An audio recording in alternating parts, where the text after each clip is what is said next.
Bonjour et bienvenue pour votre émission du week-end. Aujourd'hui, on met le feu sur les ondes avec un artiste qui nous fait danser depuis des années.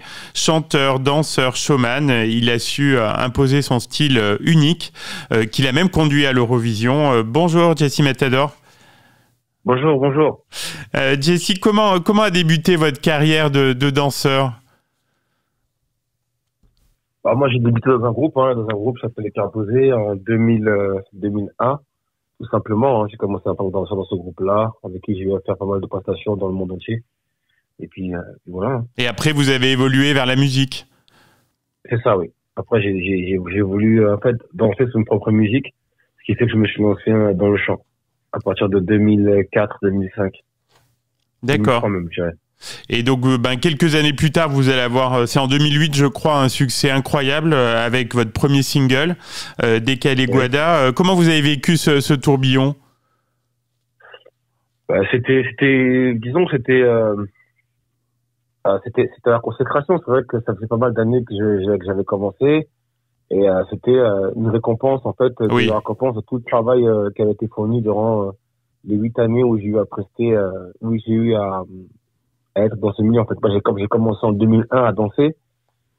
C'est 2008 le premier single qui sort en Astio. C'était un peu une consécration pour moi. Oui, je comprends. Une grande fierté. Donc ça vous a vraiment aidé à lancer votre carrière? Oui, c'est ça.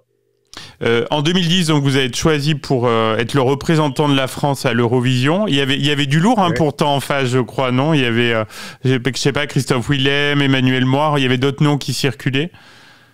Oui, il y avait pas mal de noms. Après, moi, c'est vrai que j'étais pas informé de ce qu'il y avait autour. Oui. Moi, je l'ai appris à mes dépens. Moi, je l'ai appris dans les médias. Et c'est après que ma maison de disque m'a informé que je ferais l'Eurovision. Mais moi, j'ai pas eu un appel direct de ma maison de disque. C'est vraiment venu après ça. D'accord. Et vous aviez un vrai tube, Allez Ola Olé, qui était taillé pour l'Eurovision. Ouais. Et l'expérience, comment vous l'avez vécue? Ça vous a offert quand même une visibilité mondiale? L'Eurovision, c'est une expérience exceptionnelle. C'est dommage qu'en France, ce soit snobé ou ringardisé parce que c'est vraiment une grosse machine. C'est un événement, une soirée musicale. Il ne reste plus beaucoup déjà dans le paysage. Oui, c'est vrai. Il y en a très peu, donc c'est un truc qui existe depuis moi. J'ai regardé l'Eurovision quand j'étais petit, par exemple. Ouais. Je me rappelle avoir vu Séverine Ferrer plutôt. Notre amie Séverine, qui est la marraine de l'émission.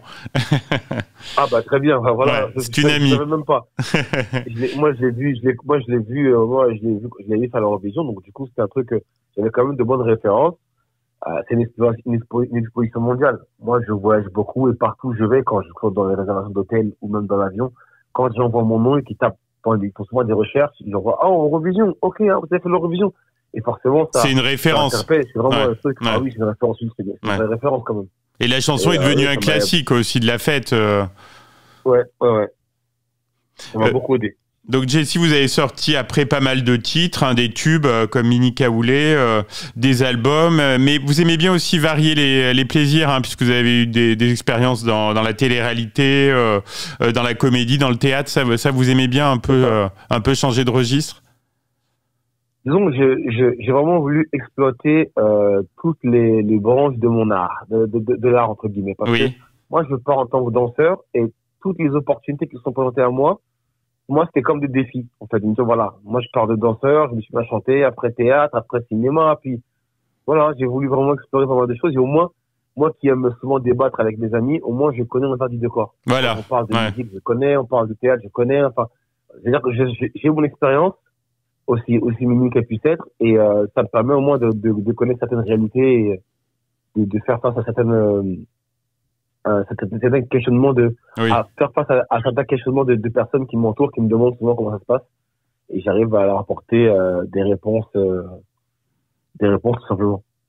Alors on va parler de votre actualité. Jesse, vous sortez un nouveau titre très sympa qui s'appelle Isabella.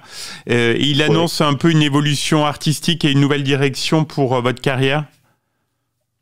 Oui, clairement. Isabella, c'est vrai que c'est un titre sur lequel c'est un clip différent de ce que je fais d'habitude. D'accord, oui. J'ai vraiment voulu revenir avec, surtout avec un propre instrument single. J'ai vraiment voulu revenir avec un titre qui va casser avec l'image que j'ai pu avoir que les gens peuvent avoir de moi. C'est vrai que on me connaît pour la fête, l'ambiance et compagnie. Les titres dansants, je sais faire. Donc les gens savent à quoi s'attendre. Mais sur un titre comme ça, quand on voit un titre comme ça estampillé de mon nom et que c'est pas un titre bien festif, ça pousse les gens à écouter. Bien sûr. Les lyriques, c'est vraiment à se plonger dans la musique. Et c'est vraiment ce que j'avais envie. Voilà, de raconter une histoire d'amour contemporaine. Raconter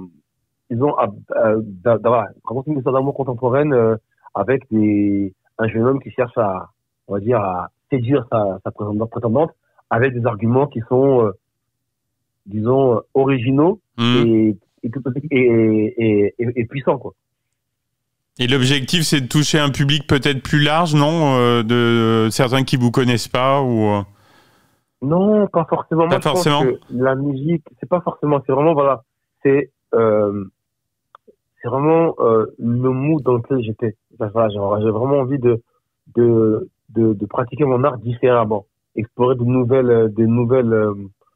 nouveaux styles et voilà. Certains appelleront ça prendre des risques.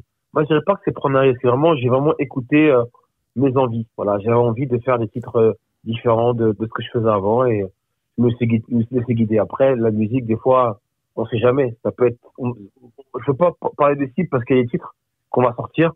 Les gens vont l'entendre par hasard dans un restaurant ou en discothèque ou en voiture, à la radio, qui sont pas forcément des gens qui écoutent ce type de musique-là et vont apprécier, comme Olaolé, comme Minika Ole ou Zuba.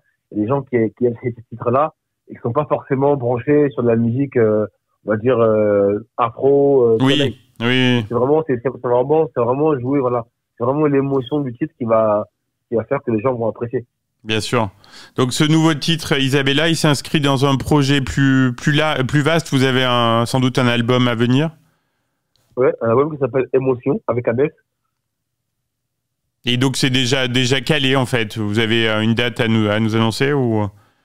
L'album est déjà prêt, l'album est déjà calé. Je pense pas, peut-être que je pourrais faire quelques ajustements, mais pour le moment, je me suis pas fixé de date. On va d'abord sortir des singles. D'accord. Voir comment les gens réagissent, voir comment ils sont appréciés, parce que je veux pas sortir un album si les gens n'attendent pas d'album. Bien sûr, oui, il faut regarder. Voilà, regarder si ça plaît, si ça veut parler aux gens, et on verra par rapport à ça, par rapport au retour. Au moment, les retours d'Isabella sont très bons. C'est très très bon retour. Oui. Ne serait-ce que de gens, des mélomanes et des professionnels. Disons que c'est un titre vraiment abouti, avec un texte relativement bien. Et moi, c'est ce qui me fait plaisir. Parce que c'est un truc que j'ai fait vraiment, qu'on a fait, avec mon équipe, la prod, qui vit dans les Vosges. On l'a fait ensemble et, c'est vraiment un truc qui me tient à cœur. C'est vraiment un projet qui me tient à cœur. Ouais, il est réussi. Et pour l'album, je crois que vous êtes entouré il y a des collaborations, non, avec des artistes de divers horizons. Oui, il y a des collaborations. Après, je ne vais pas en parler pour le moment parce que je vais vraiment garder la surprise. Mais, bien sûr, oui, bien sûr. Il y a vraiment des featuring surprenants. Bon, vous viendrez nous en reparler. Vous serez toujours le bienvenu. Et je crois qu'il y a pas mal de scènes aussi là, des festivals cet été. Oui. Oui, alors il y a le festival du Remember à Taverny. Ah oui, génial ce festival. Festival de la Kermesse qui sera à la Seine-sur-Mer, à Toulouse et à Nice. Il y a une date en juillet, 2 dates en août. Il y a l'Arena Festival aussi qui sera à Chambéry. Il y a le Célestin oui, pas loin de chez nous alors, pas loin. Ouais. Oui, voilà. Le Célestin au Show aussi à Fougères dans le 35, pas loin de Rennes. Et voilà, pas mal de concerts aussi annexes et c'est plutôt cool. Bon, super. Tous nos auditeurs qui veulent vous retrouver sauront voir les dates qui les intéressent. En tout cas, c'était un plaisir d'échanger avec vous, Jessy Matador. On va se quitter en écoutant Isabella, avec ce nouvel univers. Et puis, on vous dit à très vite à la radio. Merci beaucoup.